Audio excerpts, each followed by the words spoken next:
नमस्कार दोस्तों, कैसे हैं आप? होप सभी अच्छे होंगे। आज के इस वीडियो में हम बात करने वाले हैं इस साल से इंदौर के आईईटी डीएवीबी कॉलेज ने एक नया कोर्स लॉन्च किया जिसका नाम बीटेक इन सीएसबीएस है, जिसका पूरा नाम computer science and business system है।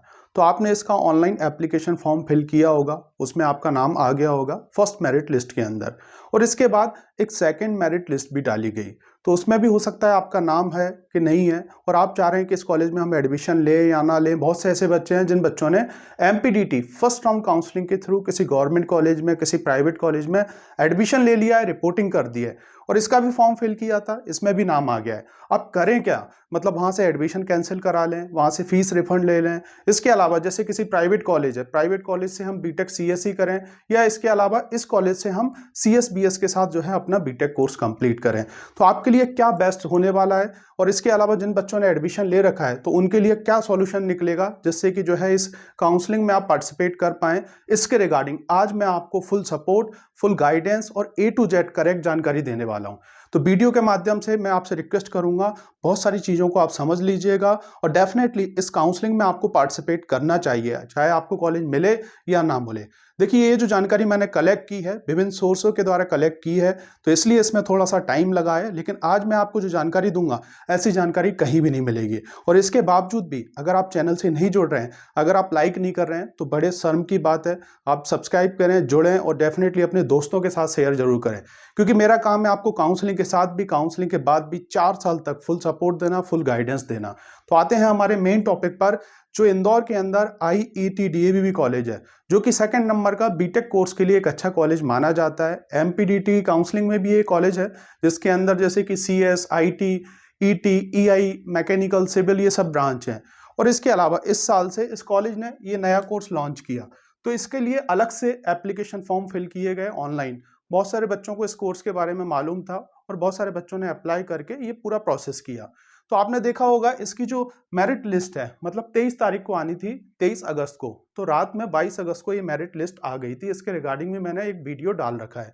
तो उसके अंदर जितने बच्चों ने अप्लाई किया, सभी बच्चों की कैटेगरी वाइज, जैसे कि ST category, SC category, general, male, female, जो है पूरी लिस्ट डली हो। इसके बाद सेकंड लिस्ट आई। अगर इस सेकंड लिस्ट में आपका नाम है तो आप आईईटी डीएवीबी की वेबसाइट से इस सेकंड लिस्ट को डाउनलोड करके अपना नाम चेक कर लें और उसके अकॉर्डिंग काउंसलिंग में भाग लें, जिसके रिगार्डिंग मैं आपको आगे ए टू जेड कंप्लीट जानकारी देने वाला हूं।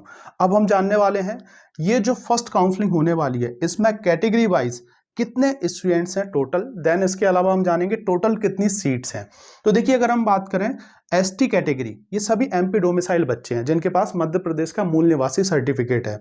तो एसटी कैटेगरी में 4 स्टूडेंट्स हैं।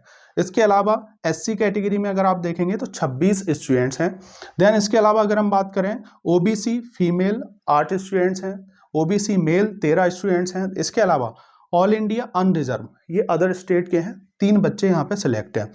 ईडब्ल्यूएस की अगर हम बात करें, ये भी एमपी डोमिसाइल है, फीमेल 5 स्टूडेंट्स हैं, मेल 11 स्टूडेंट्स हैं। इसके अलावा अगर हम बात करें अनरिजर्व, जो एमपी डोमिसाइल है, फीमेल 22 स्टूडेंट्स हैं, और मेल की अगर हम बात करें तो यहाँ पर आपको 55 स्टूडेंट्स देखने को मिलेंगे, जो कि फर्स्ट जो आपकी मेरिट लिस्ट आई थी उसमें से छांटे गए हैं ये स्टूडेंट, सेकंड लिस्ट के अंदर ये डाले गए हैं।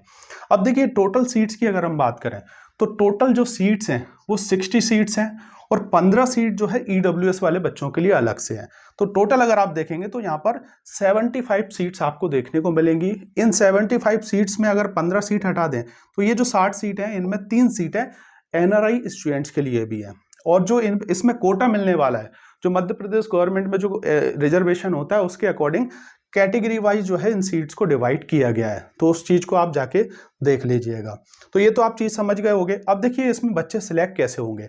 जैसे कि अगर हम बात करें एसटी कैटेगरी में जो भी रिजर्वेशन है, जितना भी परसेंट रहता है, जैसे कि 14%, 16%, 20%, इस टाइप से ओबीसी, एससी, एसटी कैटेगरी में ये डिवाइड किया गया है। तो उसके अकॉर्डिंग जैसे सबसे पहले नंबर पे जो बच्चा होगा उसको बुलाएंगे, उसके डॉक्यूमेंट्स वेरीफाइड होंगे, उस हिसाब से फिर उनकी एक लिस्ट बनेगी। तो यहाँ पे 4 बच्चे हैं, तो हो सकता है ये चारों बच्चे सिलेक्ट हो जाएं। अब जैसे कि एससी कैटेगरी, तो एससी कैटेगरी में जैसे कि 26 बच्चे हैं, बच्चे ज़्यादा हैं थोड़े से, तो सबसे पहले नंबर का जो बच्चा होगा उसको बुलाएंगे, उसके डॉक्यूमेंट्स, देन उसके अकॉर्डिंग उनकी लिस्ट बनती जाएगी, है ना। तो अगर यहाँ पे कोई बच्चा मिस होगा, नहीं आया होगा, या उसकी रैंक ज़्यादा होगी, उसने कहीं दूसरी जगह एडमिशन ले लिया होगा, उसको कोई कॉलेज मिल गया होगा और यहाँ भी उसने फॉर्म फिल कर रखा होगा, तो हो सकता है वो सीट को ड्रॉप भी करे या नहीं भी जाए, तो फिर उस चीज़ को, उस बच्चे को छोड़ के उसके नीचे वाले बच्चे को लिया जाएगा। तो इस टाइप से जो है इनकी लिस्ट प्रिपेयर की जाएगी। तो यहाँ पे आप देख पा रहे होगे, अगर आप यहाँ पे जनरल कैटेगरी देखें, एमपी डोमिसाइल में मेल फीमेल, तो यहाँ पे 55 बच्चे हैं और यहाँ पे 22 बच्चे हैं। तो उसके अकॉर्डिंग जो है ये पूरी सीट जो है बच्चों को वहीं पर एक प्रोविजनल एडमिशन दिया जाएगा। और इसके बाद क्या क्या चीज़ें होंगी वो पूरा डिटेल में समझते हैं। तो सबसे हम शेड्यूल देखें, तो शेड्यूल में क्या होने वाला है, जो फर्स्ट काउंसलिंग है उसके अंदर SC ST कैटेगरी वाले जो बच्चे हैं ये 27 तारीख को कॉलेज में जाएंगे। इसके अलावा OBC कैटेगरी वाले जो बच्चे हैं वो 28 अगस्त को कॉलेज में जाएंगे। इसके अलावा ऑल इंडिया अनरिजर्व, इसके अलावा अनरिजर्व कैटेगरी वाले मतलब जनरल कैटेगरी वाले बच्चे जिनके पास EWS सर्टिफिकेट है, वो लोग जो है 29 तारीख को जो है वहाँ पे जाने वाले हैं। कब जाने है आपको? सुबह 11 बजे जाना है। 12:30 बजे के बाद आप मत पहुँचिएगा, क्योंकि आपको काउंसलिंग में पार्टिसिपेट नहीं करने दिया जाएगा। कहाँ जाना है? IET DAVV जो कॉलेज है, जो कि खंडवा रोड पे बना हुआ है आसाराम चौराहा के पास में, वहाँ पे आपको अंदर कॉलेज में जाके M ब्लॉक होगा और वहाँ पर आपको ऑडिटोरियम होगा, वहाँ पे ये पूरा आपका प्रोसेस चलने वाला है। तो आपको खुद फिजिकली जाना होगा, बच्चे को आप पेरेंट्स के साथ जा सकते हैं। अब देखिए, जो आपको प्रोविजनल एडमिशन मिलने वाला है उसमें जो है आपको जो डॉक्यूमेंट्स है, आपके जो जो डिटेल आपने डाल रखी है, जैसे कि अगर आप ST कैटेगरी के हैं तो ST कैटेगरी का आपका जैसे कि कैटेगरी सर्टिफिकेट होगा, MP डोमिसाइल आपके पास सर्टिफिकेट होगा, JEE का आपके पास रिजल्ट होगा, और तमाम जितने भी जो डॉक्यूमेंट्स हैं वो डॉक्यूमेंट्स आपके होंगे। तो ओरिजिनल डॉक्यूमेंट्स, और इसके अलावा आपको जो है उसकी set of photocopy, 2 set of photocopy वगैरह ये आपको लेके जाना है। तो ये पूरी जितने भी जो डॉक्यूमेंट्स रिक्वायर्ड हैं वो इसकी वेबसाइट पर डले हुए हैं, PDF जो मैंने आपको भेजा होगा बच्चों को उस पर डले हुए हैं। तो उसको आप एक बना लीजिएगा और आपको 27 से जो 29 अगस्त है उसमें जो है ये पूरा प्रोसेस करना होगा। अब देखिए, बहुत से ऐसे बच्चे हैं, बहुत से बच्चों का ऐसा बोलना है कि सर हमने फलाना कॉलेज में एडमिशन ले लिया, जैसे एक्रोपोलिस कॉलेज में हमने IT ब्रांच में ले लिया, AIML ब्रांच में एडमिशन ले लिया, तो भैया उससे अच्छा जो है IET DAVV का जो है CSBS है। अगर आपको जैसे किसी गवर्नमेंट कॉलेज में, जैसे कि अगर आपको सती विदिशा हो गया या किसी ऐसे गवर्नमेंट कॉलेज में कोई लोअर ब्रांच मिल गई है ना, और अगर आपका यहाँ पे भी नाम आ गया तो आप एक बार पार्टिसिपेट करके देख सकते हैं। तो उसको कैसे पार्टिसिपेट करें? आप अपना एडमिशन कैंसिल मत कराओ, जो आपका एडमिशन है उसको वहां आप रहने दें। करना क्या होगा, जो डेट है इस डेट में अगर इस लिस्ट में आपका नाम आ गया है तो इस डेट पे आपको कॉलेज में पहुंचना है। जो आपके पास डॉक्यूमेंट्स हैं, आपने TC माइग्रेशन वहाँ जमा कर दिया होगा तो उसकी ज़रूरत नहीं है, उसकी भले आप फोटोकॉपी कर लीजिएगा और एक एफिडेविट आप बनवा लीजिएगा 50 रुपये के स्टाम्प पे, उस पर आप लिखवा लीजिएगा कि मैंने MPDT काउंसलिंग के थ्रू इस फलाना कॉलेज में एडमिशन ले रखा है और मैंने वहाँ पे अपना जो TC माइग्रेशन है वो सबमिट कर दिया है। अगर मेरा यहाँ पर एडमिशन हो जाएगा तो मैं वहाँ से TC माइग्रेशन जो है इतने डेज के अंदर सबमिट कर दूंगा। अब कब तक करना है आपको, यहाँ पे दे भी रखा है 3 सितंबर तक। 3 सितंबर तक जो है आप फीस और साथ ही साथ TC माइग्रेशन, जो आपके ओरिजिनल TC माइग्रेशन है वो जमा कर सकते हैं। 3 सितंबर को कब तक? 5 बजे तक, क्योंकि 3 सितंबर को जो MPDT सेकेंड राउंड काउंसलिंग है उसका रिजल्ट भी आएगा। तो बहुत से बच्चे उसमें भी ट्राई करना चाह रहे होंगे, तो डेफिनेटली आप सुबह देख लीजिएगा अपना रिजल्ट, और उसके अकॉर्डिंग जो है आपको जैसे सुबह 10 बजे रिजल्ट आ जाएगा, आप सेंटर पे पहुंच जाइएगा इंदौर में, और सुबह जैसे आप देख दाख के चीज़ों को समझ के उस हिसाब से अपना डिसीजन ले लीजिएगा। केस में जाना है कि आपको जैसे SGSITS के अंदर, DAVV के अंदर कोई ब्रांच मिल गई है, ऐसे भी बहुत सारे बच्चे चाह रहे हैं कि वहाँ पे ब्रांच मिल गई है तो उसको अडॉप्ट करेंगे। तो ऑब्वियसली GS और DAVV के अंदर ब्रांच अगर आपको मिली है तो वो बेहतर है आपके लिए इन कंपेयर टू ये जो ब्रांच है इसके कंपैरिजन में। हाँ, अगर आपको कोई लोअर ब्रांच मिली है, मैकेनिकल, सिविल वगैरह इन कॉलेज के अंदर, तब आप जो है इस ब्रांच के साथ जा सकते हैं और इस कॉलेज में आप पढ़ सकते हैं।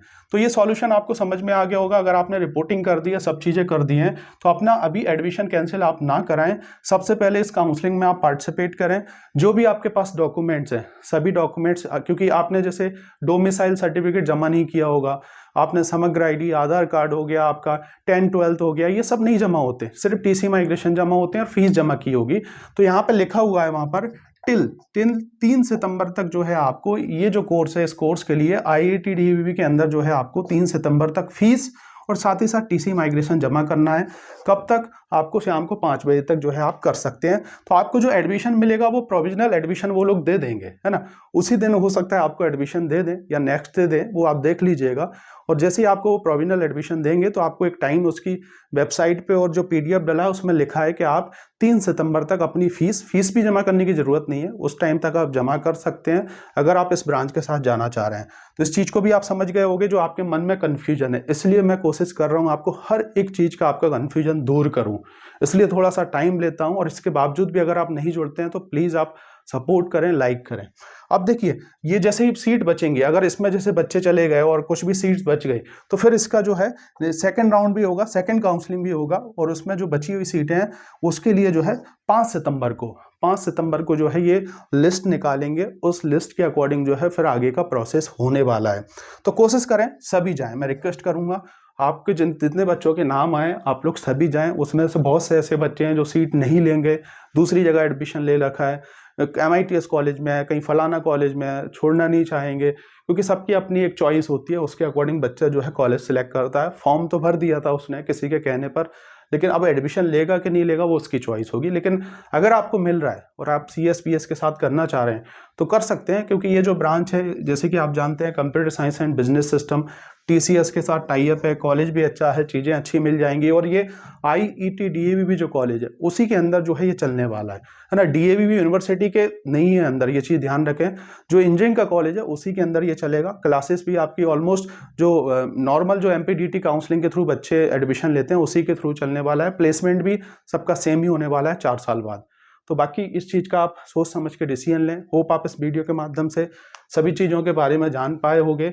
और अगर इसके बावजूद भी अगर आप कुछ मुझसे क्वेश्चन पूछना चाह रहे हैं तो इस वीडियो के कमेंट्स बॉक्स में आप टाइप कर सकते हैं, मैं वहाँ पे आपको रिप्लाई देने की कोशिश करूँगा। अगर आपने दूसरी जगह अपना एडमिशन ले रखा है तो वही रिक्वेस्ट कर रहा हूँ आप एक एफिडेविट बना लें। आपके पास जो 10th 12th आपके MP डोमिसाइल कैटेगरी सर्टिफिकेट ये सब डॉक्यूमेंट्स तो होंगे, सिर्फ TC माइग्रेशन नहीं होगा, तो उसमें एफिडेविट में आप लिखवा दें कि हम 3 सितंबर से पहले जमा कर देंगे, 3 सितंबर को कर देंगे। जो भी आप करें उस हिसाब से कर लें अपना। अगर आपको सीट मिल रही है तो अपना प्रोविजनल एडमिशन लेके आप बैठ जाएं। हाँ, अगर आप वहाँ पे छोड़ेंगे, ड्रॉप भी करेंगे सीट को, तो फिर वो जो है बची हुई सीटें आपकी 5 सितंबर वाले जो सेकंड काउंसलिंग होगी इसकी उसमें जाएंगी, और वो दूसरे बच्चे जो बचे हुए बच्चे हैं उनको वो अपॉर्चुनिटी देंगे। तो thank you for watching this video. मिलते हैं नेक्स्ट वीडियो में कुछ अदर इन्फॉर्मेटिव वीडियो के साथ, जो कि होने वाला है सिर्फ और सिर्फ आपके लिए हेल्पफुल। वीडियो अच्छा लगे तो इसे लाइक और इस यूट्यूब चैनल को सब्सक्राइब करना ना भूलिए।